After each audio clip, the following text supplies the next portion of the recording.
Alrighty, AP practice number 3. Now this question, this was also used in the 2018 practice exam.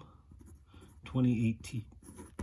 They didn't really bring out a practice exam this last year, but there have been ones from previous years. Okay, let's see. Well, this question starts off with, this has what, like a half circle? Yeah, let's find question number 3. Here it is, a half circle and 2 diagonal lines. It says the function g is defined on the closed interval from -4 to 8. The graph, now it says it's defined from -4 to 8. Oh, but it's not defined at 6. Yes, it is. It's actually defined at 6. It's just not continuous at 6. Okay, so we know that this thing is like, okay, 1, 2, 3, 4, 5, 6. There's my half circle. All right.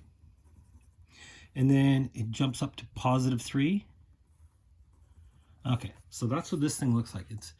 There's a discontinuity here at 6. It's defined here, and it's not defined there. Here and here, this is just rise over run. Goes from -4 up to 2, right? So this is just a straight line. This is a straight line. Slope is 0, slope is -0.5. Okay, so they say this thing is defined from -4 up to 8, right? It's not continuous, but it is always defined, okay? It says that's the graph of G. Now it says F is 3x plus the area from 0 up to x under g of t dt.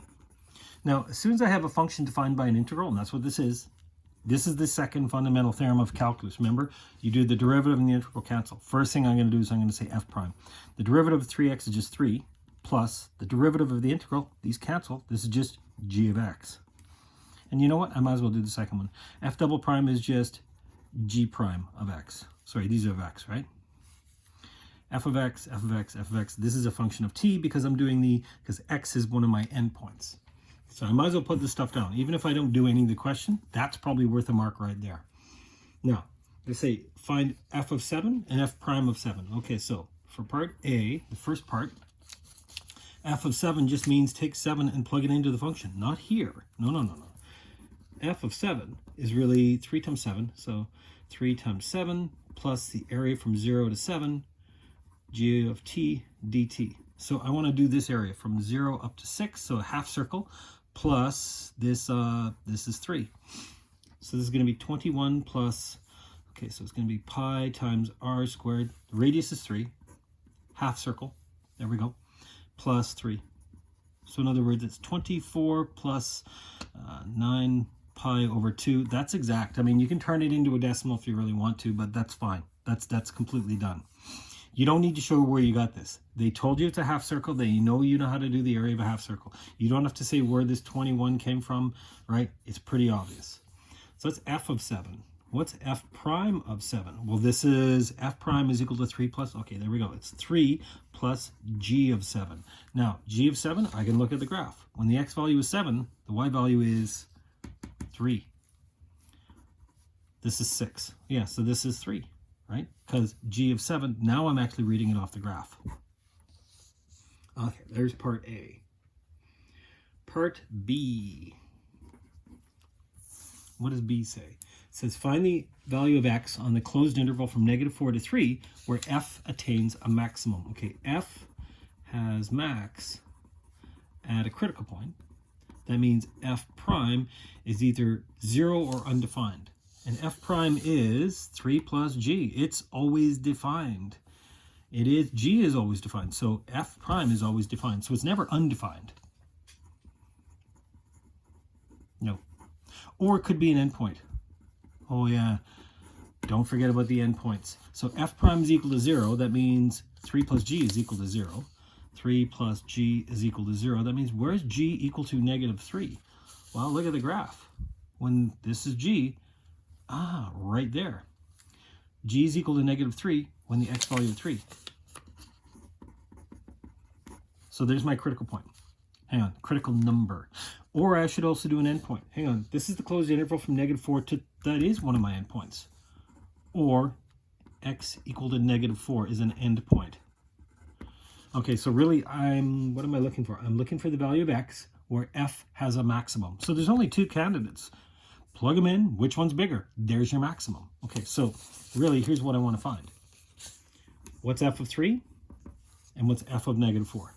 F of 3, remember, is 3 times 3 plus the area from 0 to 3. Okay, so this is 3 times 3 plus the area from 0 to 3 under G.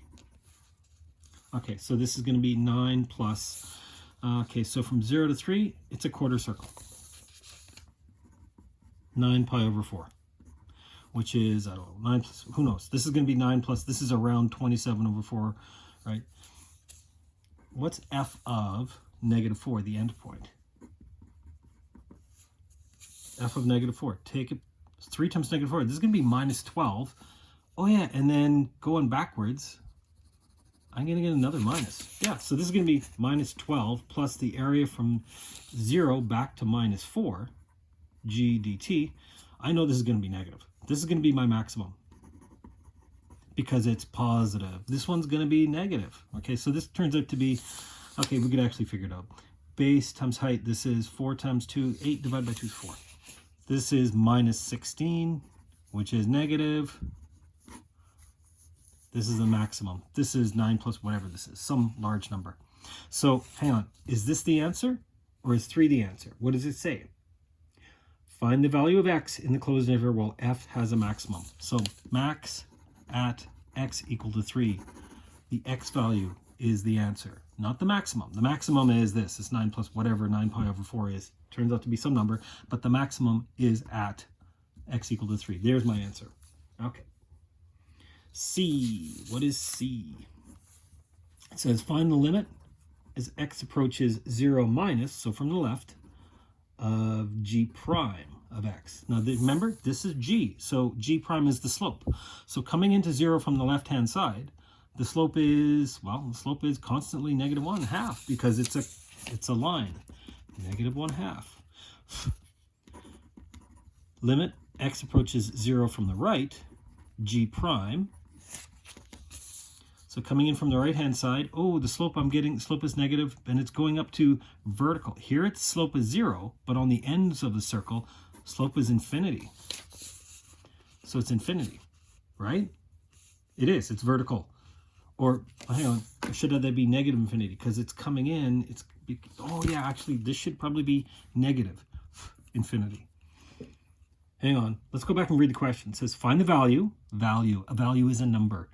Or state that it does not exist. You know what? I should probably say does not exist because that way I've covered I know what negative infinity means. I know it's going to be a vertical tangent line. Does not exist. That's never going to be wrong, right? I understand what positive and negative infinity mean when you talk about it. However, the marker may not. They said, or state that it does not exist. That's a big hint. They want you to use the phrase does not exist. DNA is okay. You can say does not exist. Don't say it's or negative infinity because I know what that means, but you know what? Just go with does not exist. Okay, last one. D.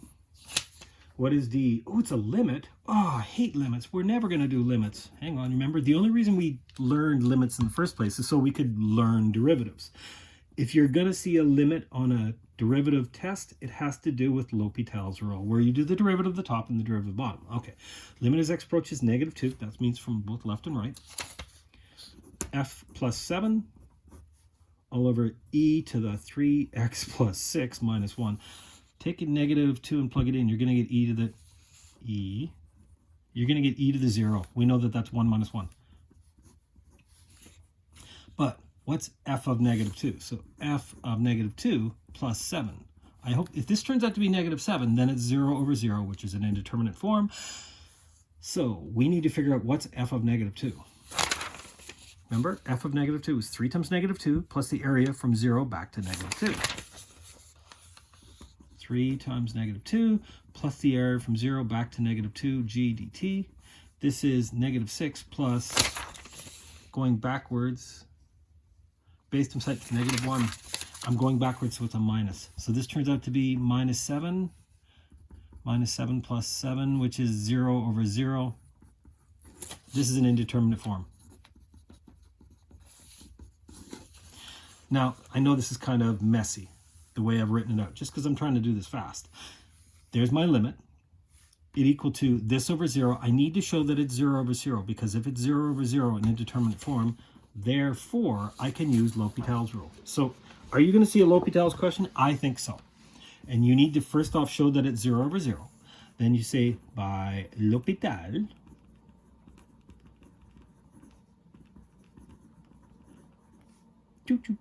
by L'Hopital's rule, the limit is equal to the limit as x approaches -2 of the derivative of the top. So f prime of x plus 0, right? And then the derivative of this minus 0. Okay, all over. The derivative of e to the 3x plus 6 is e to the 3x plus 6 times 3. Now I can actually take my -2 and plug it in, because now I'm going to get 3 times 1. Oh, yeah. So this is going to be 3 times e to the 0, which is 3. And what's f prime of -2? F prime, remember? Good thing I wrote this down. F prime is 3 plus g of x. So this is going to be 3 plus g of -2 plus 0. What's g of -2? Go back to here. -2. The x value is, oh, I'm over here. When the x value is -2, the y value is +1. That's why they told you it was a straight line, so you can read it off the graph. So it's 3 plus 1. So in other words, you're going to get 4/3. There's the limit. So a question like this on L'Hopital's rule, I think it's probably marked as 3 marks. 1, you have to show that it's actually an indeterminate form.